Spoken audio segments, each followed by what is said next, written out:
Ok, c'est parti pour donc cette vidéo. Donc nous allons parler ensemble donc des lois de Kepler. Donc qu'est-ce que c'est la loi de Kepler? Donc les lois de Kepler, il y en a trois en tout. Vous avez évidemment plus que le droit de me poser des questions, vérifier que tout se passe bien. Donc je rappelle rapidement, hein, vous êtes donc sur le chapitre donc qu'on a appelé le chapitre. Dites-moi le titre, voir si vous suivez là. Il s'appelle comment ce chapitre? Dites-moi. Alors il s'appelle comment ce chapitre? C'est le chapitre J1, donc l'avantage c'est qu'au moins pendant la vidéo, tout le monde verra aussi vos commentaires, donc ça c'est chouette. Ça permet vraiment de voir aussi d'être en interaction. Donc c'est le chapitre J1, donc on va voir maintenant donc, le chapitre J1, quelles sont les lois de Kepler. Donc la loi de Kepler, vous l'avez compris, le but du jeu c'est d'évoquer ensemble déjà la première loi de Kepler. Donc première loi de Kepler, donc la première loi de Kepler. Alors elle nous dit quoi la première loi de Kepler? Elle nous dit bien entendu que dans un référentiel, admettons, on écrit dans un référentiel héliocentrique, et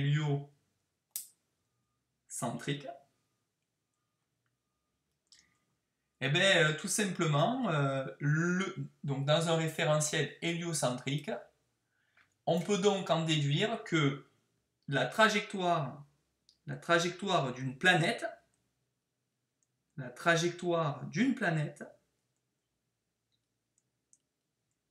est obligatoirement elliptique.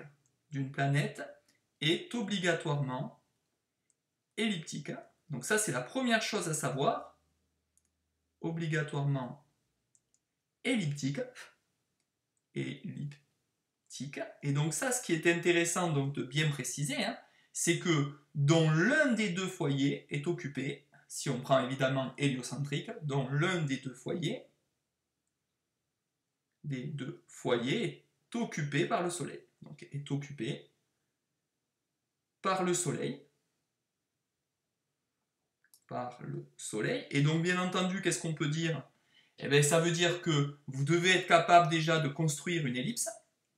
Donc quand vous écrivez, évidemment, quand vous faites ce travail avec moi, hein, vous réalisez une ellipse. À chaque fois, c'est obligatoirement à faire.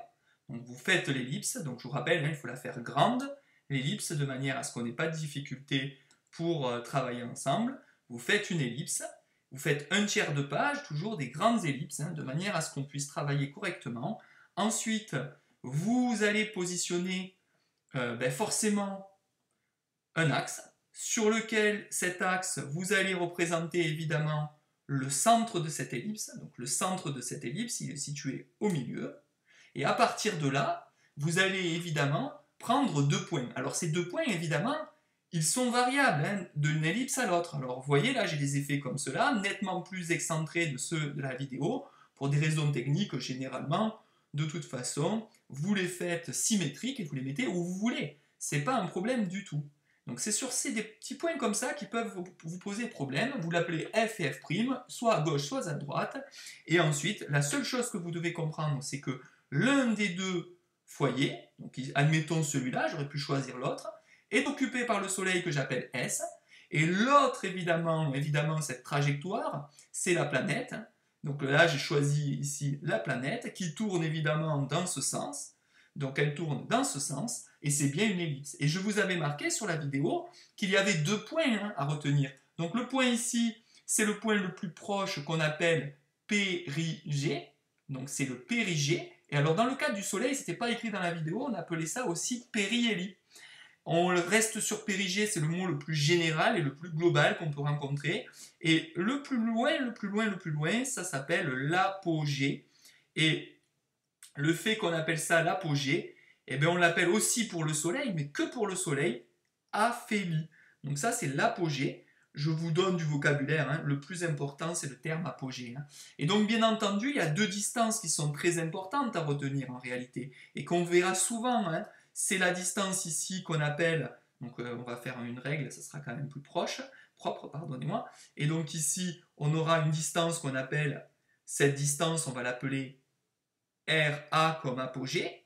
Et puis ici, cette distance, c'est la distance la plus proche du Soleil qu'on appelle RP pour périgée. Et il y a un dernier point qui est essentiel à retenir, c'est ce qu'on appelle ici, tout simplement, ce point-là à ce point-là, ça s'appelle le demi-grand axe de l'ellipse, ça n'a rien à voir, je dis bien rien à voir avec l'accélération, même si on le note petit a.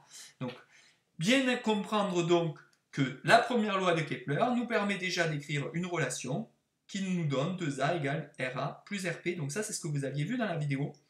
Je crois que le fait de le revoir sous ce terme, c'est pas mal. Je vous enverrai une feuille d'exercice ensuite qui nous permettra de vraiment vérifier que tout ça c'est compris, mais je vous assure que toutes les questions sont tournées au niveau des vidéos. Si vous les avez compris, vous avez absolument tout compris, tout réussi, donc aucune inquiétude. Donc je vous propose maintenant de faire la deuxième loi de Kepler. Donc la deuxième loi de Kepler, alors à chaque fois je fais des petites vidéos pour